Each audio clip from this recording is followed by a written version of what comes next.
that another avenue was opening up. Didn't know that I was going with the $1 Million Man for a little while. And then came the day of the pay-per-view, and they, a few days before, they told me that I was going to be going with the $1 Million Man.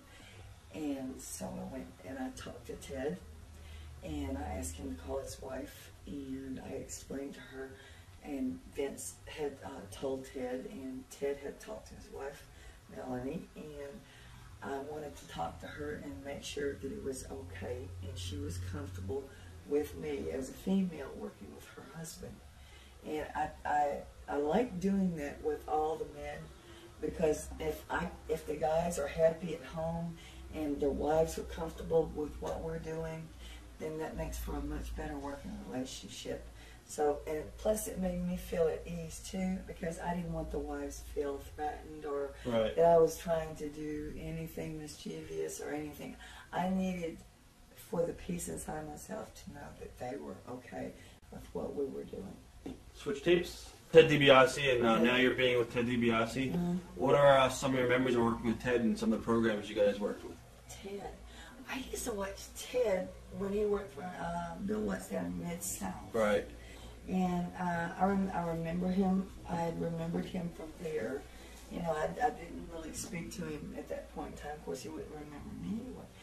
But when I first started working with Ted and everything, like I said, we called his wife Melanie, and got everything straightened out. And Ted was just a pleasure to work with. Ted was always Mr. GQ, excuse me. Huh. He was Mr. GQ, and he was just a lovely man to work with. I mean, how can it not be? Look at all the experiences. Second generation. His mom took him in the dressing room when he was growing up. His dad, God, right. I mean, his whole family. That's a wrestling family there. How could you not be proud of that? Anything stick out in your mind as far as when you were working with him? Some of the matches that you guys had, when you were managing him?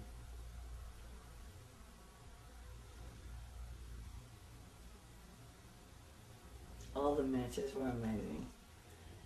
However, it's not one of the matches that stands out in my mind. Would you like to hear Saucy? Without a doubt. Road stories and ribs are the best. So. Yeah. Well, it was getting to be.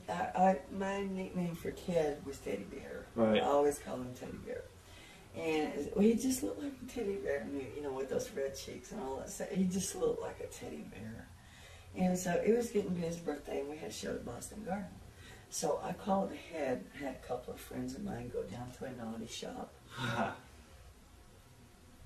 And I told them, and I said, I'll just give me receipts. And I said, spend about $200, get a birthday cake, get some dolls, and, some little, off-the-wall birthday presents from a naughty shop. Nothing that would be embarrassing if a woman walked in.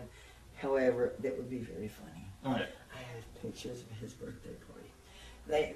When we got there, the girls had went to one of the shops, and they had gotten a couple blow-up dolls. That was the only thing that some women shouldn't see. But they got us some tapes, and we got him a little Care Bear. And we wrapped out the Care Bear and put Teddy Bear on it, and he had a birthday cake in there. And what happened? The girls got him all. They did it in my dressing room, so that way Ted goes down. He went straight to the boys' dressing room, so he didn't even come in mine. So I had to go get him when the girls were ready. They brought the birthday cake in there, so they lit the candles on the cake. And he walked into a dark dressing room, and then the lights came on, and surprise! That's awesome. Yeah, that was the biggest thing there. But working with him, it was pleasurable. There was never any kind of trouble between us. I mean, we were adults. We were able to talk about things. I was able to compliment his match and not overpower him in any way, shape, or form, which I learned from Randy. And it was just an amazing time.